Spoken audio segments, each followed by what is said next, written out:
Hi there, welcome back to another deer stalking gear review with me, Harry, and Tom again. This time we thought it would be maybe interesting or useful just to go through what we take stalking for gralloching deer. So you may have already seen our video on the solid nag stalking belt. So we won't colour that in too much detail. If you haven't seen that video, go and check that out. The same with the Mora knives. We won't go over that in too much detail, but go and watch that video.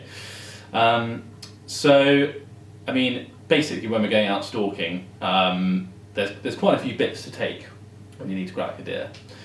You know, when you sort of first start out, you might just take a knife and think, okay, well that's probably enough. Like we don't need any of the other rigmarole. Over the years, I think we've found that we've kind of collected more and more gear and then thinned out the good and the bad.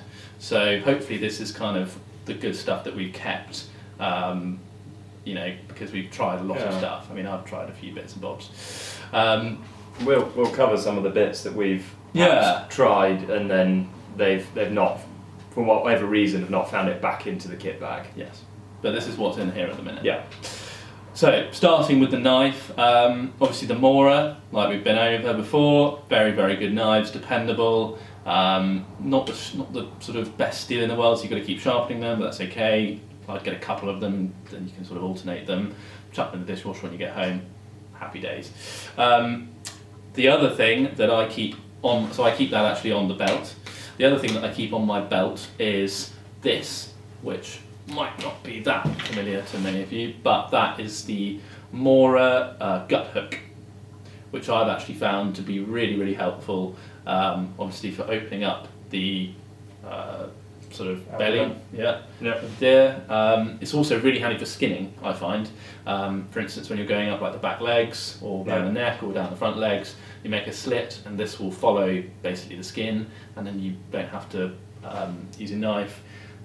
We actually got this because my little brother was trying to skin a deer with a knife and stabbed himself directly in the head. So this is for safety, but also obviously stops you from piercing the guts. You know, when you're opening up the belly, which is very easy to do, especially if you're a newcomer. You haven't done many deer, or we don't gralloch many in a year or whatever. I definitely recommend using the gut hook. You know, it takes a little bit of practice, but once you've got it, it's super, super easy. It just unzips, you know, the belly. So that's really handy. And pretty safe as well in terms of, I mean, if you're going to go through the old school method of sort of holding a knife upside down like that in your hands, and you're sort of holding with the skin the other way, there's so much potential for that to go wrong if you're not used to doing it regularly, or it's dark, or you're tired, or whatever. Whereas that, well, I mean, slightly tempting fate here, but it can't really go wrong. Yeah. Although I would say, don't act as if you can not pierce guts with this, because you can. It still has a blunt point in it, but if you just whack it in and, you know, go like that, then you might do some damage. I have still nicked guts with that by being too overzealous. So you do have to still take your time, but I find that really, really helpful. So once you've unzipped your abdomen, I then use the Bushware, just like chest bone saw.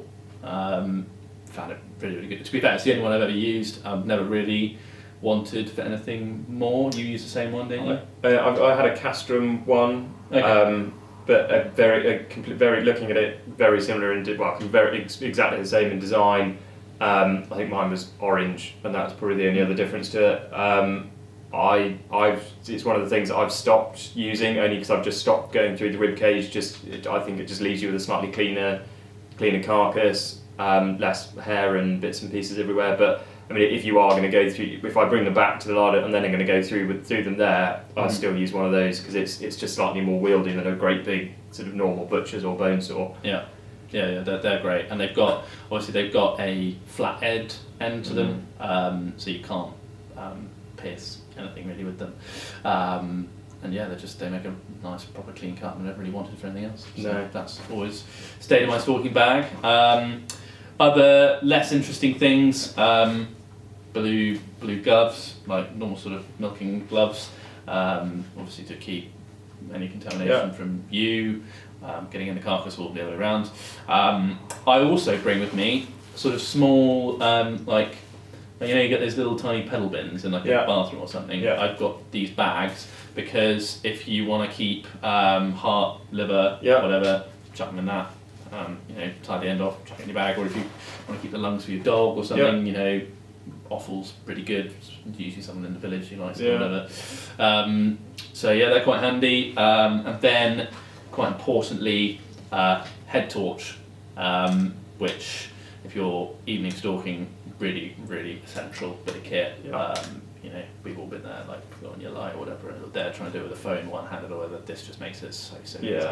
Even like in the daytime, you know, if it's even moderately overcast, I'll just use one just because, you know, it always helps to see a bit better. Yeah. And that's basically it. Yeah, that's basically what I take for gralloching. Yeah.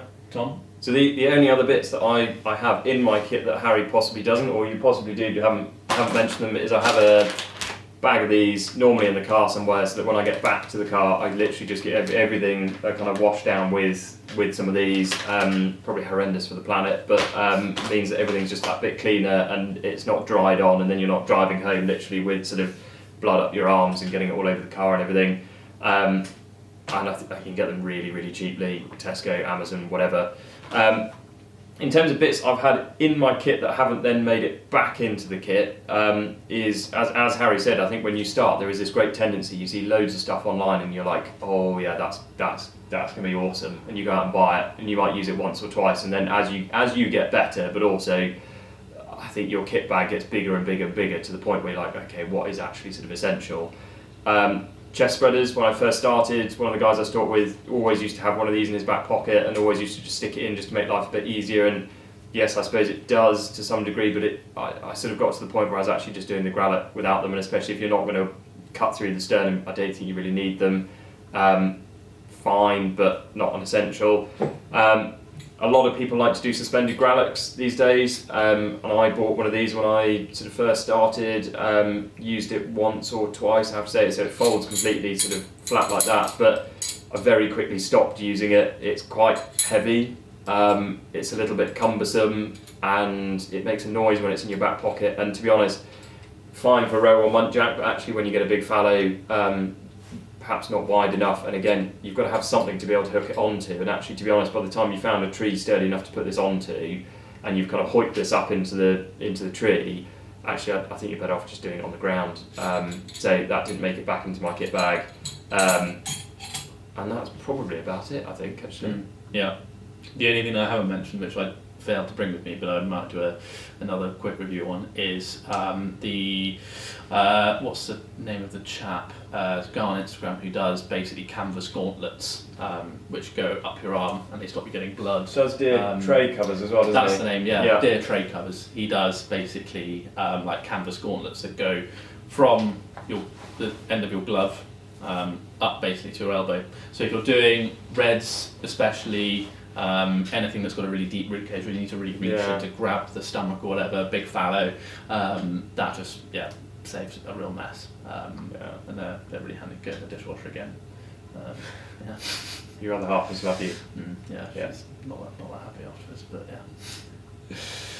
But thank you very much for tuning in. And let us know if you've got any recommendations for stuff for us to try in our gralloching kit. Like, comment, subscribe.